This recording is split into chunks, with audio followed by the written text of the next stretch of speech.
Lewis Carroll once had politician Humpty Dumpty tell Alice in Wonderland that he could make words mean anything. So it seems to make sense that among the many agencies and bureaus in our American Wonderland, the federal Humpties work so hard to make words bend to their political whims.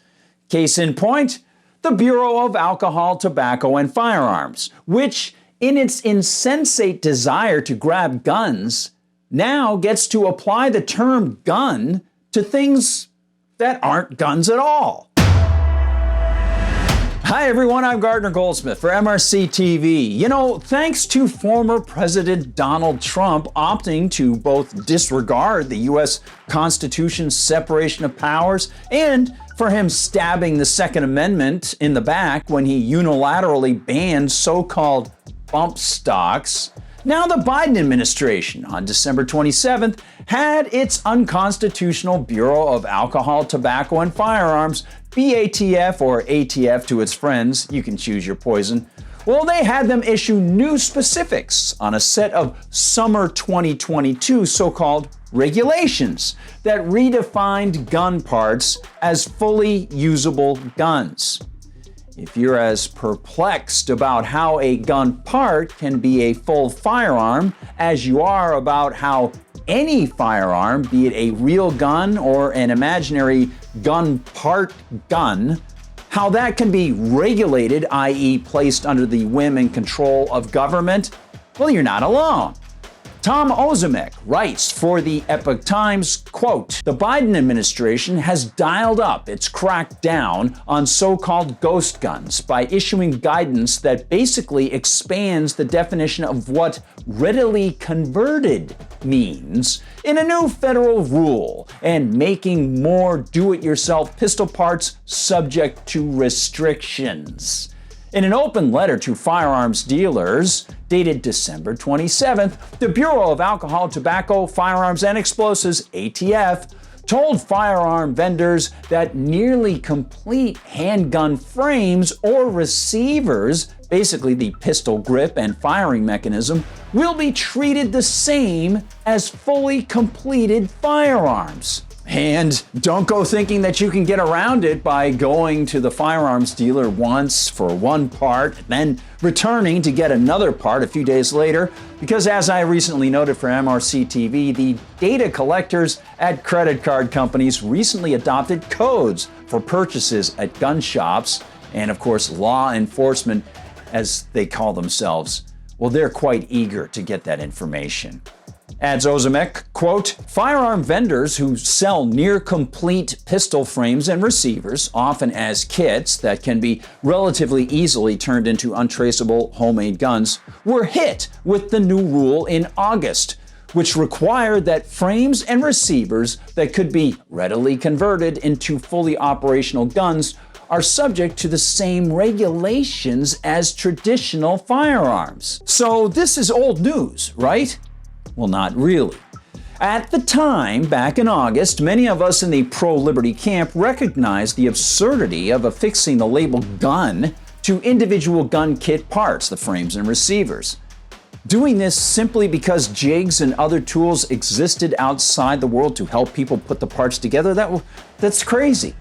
As my friend YouTube commentator Liberty Doll reported December 31st, the original ATF so-called rule change in August stipulated that component parts for what are called 80% kits all had to be serialized, every part, and that particular ATF rule, which is of course a euphemism for a threat, well, that kicked off mayhem among shipping companies as Federal Express and UPS changed their policies to, as she notes, essentially ban shipment of gun parts, thanks in part to letters sent out by the gun control gang in Congress. Oh man, and by the way, that October 18th letter, the one with Blumenthal heading up the Blumenthal bunch, that letter was signed by Liz Warren, Ed Markey, Dianne Feinstein, Cory Booker, Chris Van Hollen, Robert Menendez, Alex Padilla, Chris Murphy, Dick Durbin, Jack Reed, Mazie Hirono, and Robert Casey and Sheldon Whitehouse, all Democrats. And the letter encouraged the ATF to, as they said, clarify its rules on gun parts. In other words, these senators wanted the ATF to be more expansive and more restrictive about what people could actually buy as free people. Here's how they opened their so-called letter to the Attorney General and the ATF.